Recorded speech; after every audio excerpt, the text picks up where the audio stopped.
ఈ కార్తీక వనభోజనంలో భాగంగా ఈరోజు ఇక్కడ పూజా కార్యక్రమాలు కూడా జరిగాయి. పిల్లల కోసం ఎంటర్టైన్మెంట్ కార్యక్రమాలు కూడా జరిగాయి. పెద్దల కోసం హౌజీ లాంటి కార్యక్రమాలు కూడా జరిగాయి.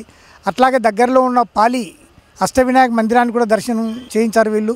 అన్ని రకాలుగా అంటే ఒక ఫ్యామిలీ, ఒక కుటుంబం వనభోజనానికి వెళ్తే ఏ రకంగా ఉండాలి, ప్రతి ఒక్కరు ఇక్కడ చూసాం. చాలామంది మన విహారయాత్రలు చూస్తుంటాం, వనభోజనాలు చూస్తుంటాం, కానీ రకరకాలుగా వ్యాపకాలు ఉంటాయి. అట్లా కాకుండా ఇక్కడ కేవలం కుటుంబ సమేతంగా ప్రతి వాళ్ళు కూడా పిల్లలతో, భార్యతో చాలా విలువైన సమయాన్ని ఇక్కడ గడిపారు.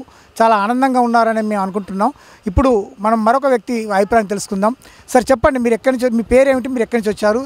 ఈరోజు ఈ కార్తీక వనభోజన కార్యక్రమంలో మీ అభిప్రాయం ఏంటి, ఎట్లా అనిపించింది మీకు? కార్తీక పూర్ణిమ ఇలా చాలా ఆనందంగా ఉంది అని ప్రతి సంవత్సరం ఇలానే జరుపుకోవాలని కోరిక.